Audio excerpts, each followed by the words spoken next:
Hey guys, it's Coach Steve, and I've got this week's workout brief.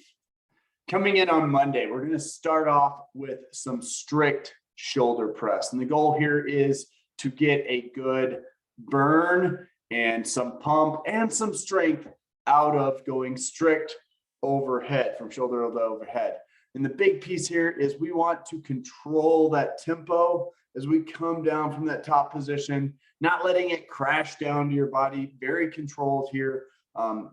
Really trying to build that shoulder endurance, shoulder stability kind of feel throughout all 8 reps. And the goal here is to build to a weight that will challenge you, but doesn't cause you to completely dump out of good positions. We want to focus on being in those great positions through the full range of motion.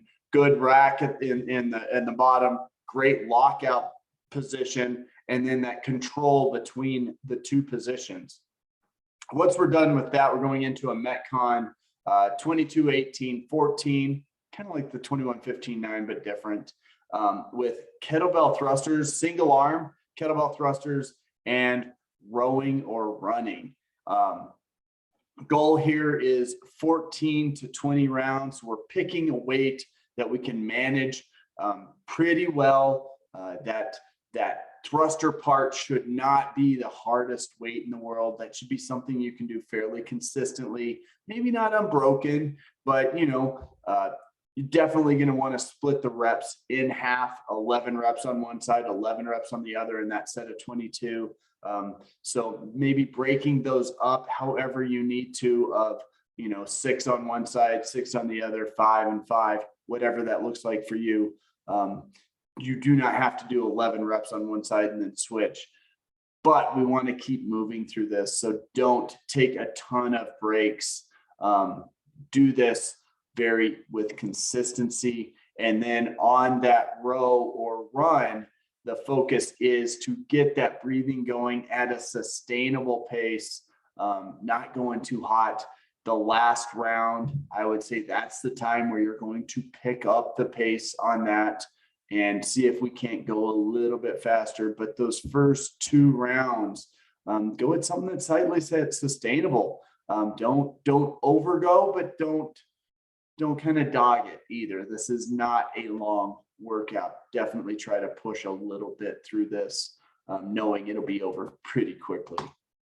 On Tuesday, we're going to start off playing with ring positions, and we're going to do the 3 position holds, and we're going to try to build capacity in each one of those positions. So we'll start off in that top ring position where you're holding your full body with locked arms over those rings in that top position, and then hold the middle position and hold the bottom position. In the first round, you're going to hold for 1 second in each position. Take a little rest, and then the second round, you're going to hold for each position for 2 seconds. Take a little rest, 3 seconds, and continue building until you're not able to hold those within that 1 minute. So this is every minute on the minute kind of feel. So holding those positions in each one for the amount of time for each round. Once we're done with that, we're going into a workout that is really going to test your shoulder girdle all the way around, as well as a little bit of core. 5 rounds, doing some L pull-ups at that higher end. Generally, these can be kipping, or they should be as much strict as you can, really. We don't want a lot of big kip on this L pull-up, but if you need to let your legs hang down and pull up into that L between each rep, that's fine. Don't think of this as a big kipping pull-up that just looks terrible. That's not the point. 20 reps, that definitely will tax you. I expect that to be broken up. Do not try to do that unbroken. It will not pay out in the long run for 99% of the people in the world. And then 16 ring dips. These do not need to be strict. You can kip on these ring dips. That is fine.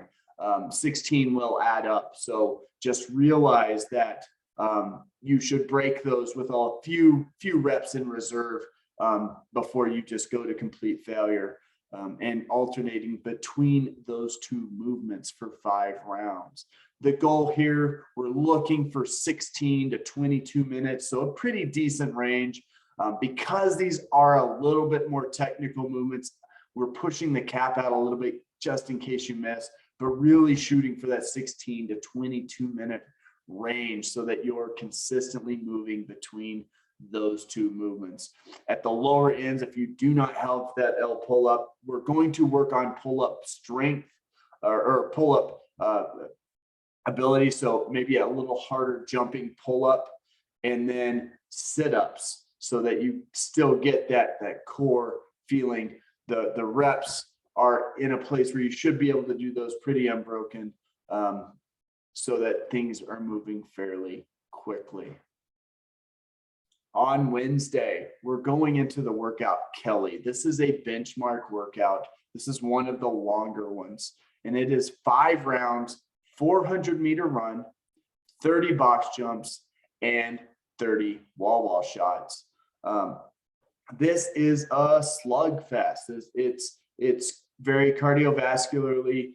You're going to tax your breathing because of that running.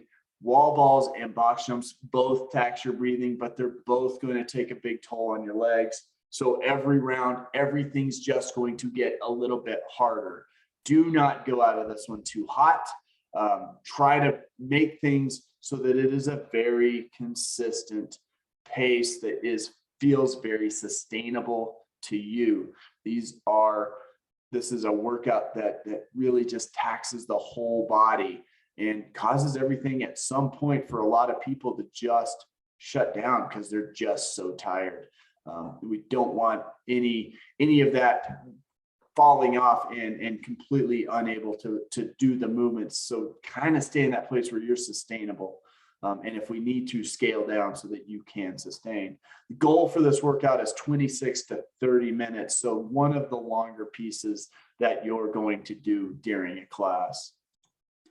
On Thursday, we are going to practice the power snatch. This is definitely a movement that takes time, takes a lot of practice. So building capacity to do the power snatch, be in good positions and do it safely, so that nobody comes out of it with any back or shoulder pain.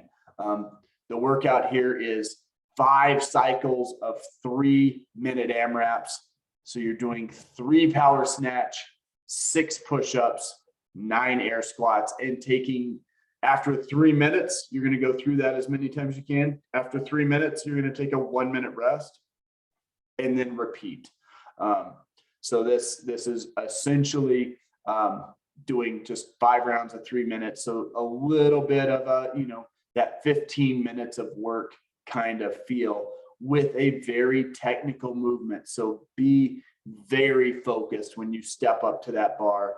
The weights are not super trivial. They shouldn't be something that stresses your technical ability. You want to be able to still move with some decent output, but don't feel like you need to do touch and go. Don't feel like you need to rush to the bar.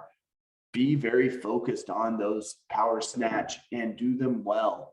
And if it's just not there, don't be afraid to scale the weight down so that you can move through this workout really, really well. The goal for this is high rounds.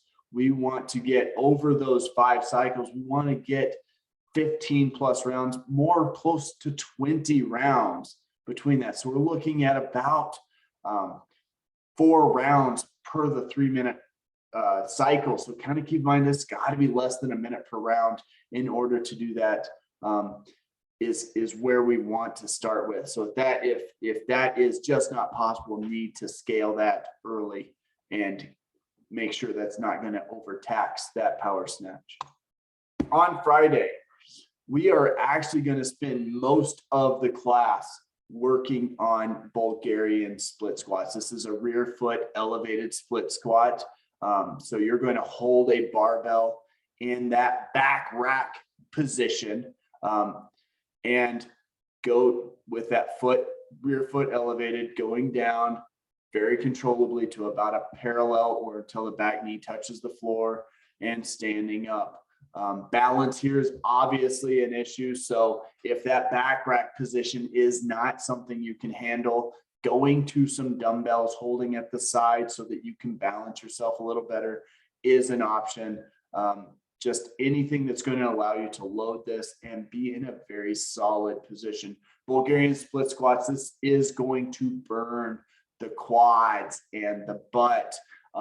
It's going to really tax those positions. Your knees will feel burned. You shouldn't feel a lot of any pain in any of this. So if that's the case, we need to modify and adjust. There's a lot of ways to modify the Bulgarian split squat so that you can absolutely feel the things you need to feel here. Once we're done with that, we're going to work on holding the chin over the bar position, just that static hold at the top, and getting stronger in that position. The goal is to accumulate 3 minutes in the top position. And every time you break, 30 sit-ups. So this is going to really help get stronger in the top end of the pull-up. Maybe that's a place where you struggle. So a good chance to practice that. If you're not there, we're holding that same position in a very tough ring row kind of place, having those rings actually make physical contact to your chest. And the same idea every time you break, coming down and doing sit-ups. Saturday, coming in, and we're going to do some pretty technical movements with squat clean, which isn't something we see a whole lot, in handstand push-ups with a deficit. So that means your hands are coming, your head is coming actually through your hands even farther at that bottom position. 3 inches would be a 145-pound plate on each side going to the floor underneath. Obviously, if you put an ab mat, that takes away from that 3 inches. So just kind of keep that in mind as you're working on those kind of things. And this is 12 rounds. So this is absolutely a boatload of reps on this. So the reps should be pretty low, 10 squat cleans at a pretty light weight. The weight should not be challenging you technically. The weight should be something you can absolutely control. And if need be, the squat clean becomes a power clean with a front squat. That's kind of the thing. And if all else fails, this becomes front squats only. And then the deficit handstand push-up, just working on getting that extended range of motion.